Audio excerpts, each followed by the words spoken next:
Fala galera, hoje é dia de 2 Reis 9, vamos lá.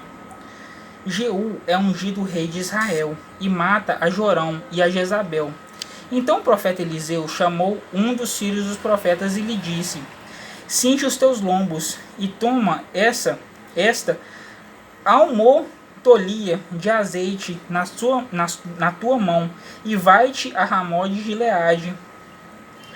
E chegando lá, vê onde está Jeú, filho de Josafá, filho de Ninsi, e entra e faze que ele se levante no meio de seus irmãos e leva-o à câmara interior.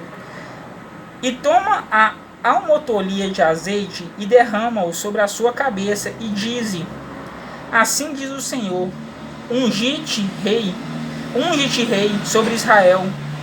Então abre a porta e foge, e não te detenhas. Foi, pois, o rapaz, o jovem profeta, a Ramó de Gileade. E entrando ele, eis que os capitães do exército estavam assentados ali, e disse: capitão, tenho uma palavra que te dizer. E disse Jeú: a qual de todos nós? E disse: a ti, capitão. Então se levantou e entrou na casa e derramou azeite sobre a sua cabeça e lhe disse: assim diz o Senhor, Deus de Israel, unge-te rei sobre o povo do Senhor, sobre Israel, e ferirás a casa de Acabe, teu senhor, para que eu vingue o sangue de meus servos, os profetas, e o sangue de todos os servos do Senhor, da mão de Jezabel, e toda a casa de Acabe perecerá. E destruirei de Acabe todo varão, tanto o encerrado como o livre em Israel.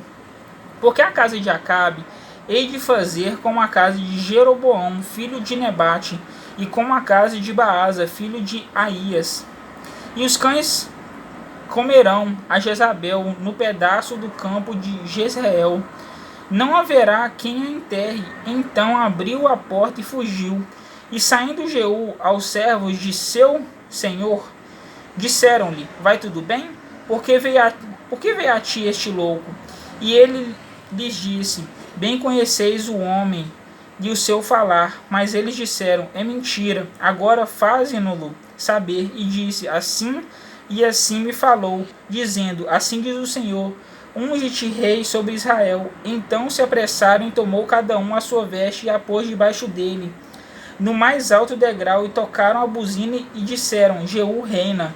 Assim Jeú, filho de Josafá, filho de Nissi, conspirou contra Jorão. Tinha, porém, Jorão cercado a Ramote de Gileade, ele e todo Israel, por causa de Azael, rei da Síria.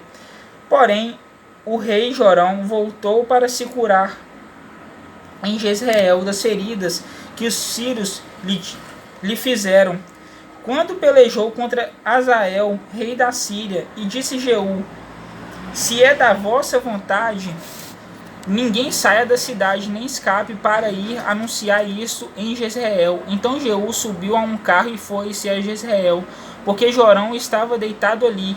E também Acasias, rei de Judá, desceram para ver a Jorão. E o Atalai estava na torre de Jezreel, e viu a tropa de Jeú que vinha, e disse: veio uma tropa. Então disse Jorão: toma um cavaleiro e envia-lo ao encontro e diga: a paz? E o cavaleiro lhe foi ao encontro e disse: assim diz o rei, a paz. E disse Jeú: que tens tu que fazer com a paz? Passa para trás de mim. E o Atalai o fez saber, dizendo: chegou a eles o mensageiro, porém não volta. Então enviou outro cavaleiro, e chegando este a eles, disse: assim diz o rei, a paz. E disse Jeú: que tens tu que fazer com a paz? Passa para trás de mim. E o Atalaia o fez saber, dizendo: também este chegou a eles, porém não volta. E o andar parece como o andar de Jeú, filho de Nissi, porque anda furiosamente. Então disse Jorão: aparelha o carro. E aparelharam o seu carro. E saiu Jorão, rei de Israel, e Acasias, rei de Judá, cada um em seu carro, e saíram ao encontro de Jeú, e o acharam no pedaço de campo de Nabote, o jezreelita. E sucedeu que, vindo Jorão a Jeú, disse: A paz, Jeú. E disse ele: Que paz, enquanto as prostituições da tua mãe Jezabel e as suas feitiçarias são tantas? Então Jorão voltou as mãos e fugiu. E disse a Acasias: Traição há, Acasias. Mas Jeú entesou o seu arco em toda a força e feriu a Jorão entre os braços, e a flecha lhe saiu pelo coração e caiu no seu carro. Então Jeú disse a Bidcar, seu capitão: Toma-o, lança-o no pedaço do campo de Nabote, o jezreelita, pois lembra-te de que indo eu e tu juntos a cavalo após Acabe seu pai, o Senhor pôs sobre ele esta carga, dizendo: Por certo que se eu não visse ontem à tarde o sangue de Nabote e o sangue de seus filhos, diz o Senhor, também não tu pagaria neste pedaço de campo. Diz o Senhor: Agora, pois, toma-o e lança-o neste pedaço de campo, conforme a palavra do Senhor. O que, vindo Acasias, rei de Judá, fugiu pelo caminho da casa do jardim.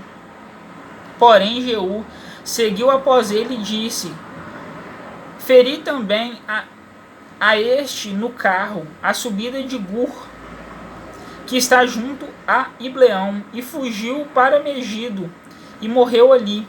E seus servos o levaram num carro a Jerusalém, e o sepultaram na sua sepultura, junto a seus pais, na cidade de Davi.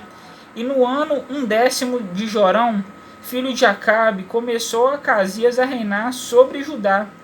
E Jeú veio a Jezreel, o que, ouvindo Jezabel, se pintou em volta dos olhos e enfeitou a sua cabeça, e olhou pela janela. E entrando Jeú pelas portas, disse ela: Teve paz Zinri, que matou a seu senhor? E levantou ele o rosto para a janela e disse: Quem é contigo? Quem? E 2 ou 3 eunucos olharam para ele. Então disse ele: Lançai-a de alto a baixo. E lançaram-na de alto a baixo, e foram salpicados com seu sangue a parede e os cavalos. E Jeú a atropelou. Entrando ele, pois, e havendo contudo comido e bebido, disse: Olhai por aquela maldita e sepultai-a, porque é filha de rei. E foram para sepultar, porém não acharam dela senão somente a caveira, e os pés e as palmas das mãos. Então voltaram e lhe fizeram saber. E ele disse: Esta é a palavra do Senhor, a qual falou pelo ministério de Elias, o tisbita, seu servo, dizendo: No pedaço do campo de Jezreel, os cães comerão a carne de Jezabel, e o cadáver de Jezabel será como esterco sobre o campo, no pedaço de Jezreel, que se não possa dizer: Esta é Jezabel. Bom, galera, 2 Reis 9, amanhã 2 Reis 10. Falou!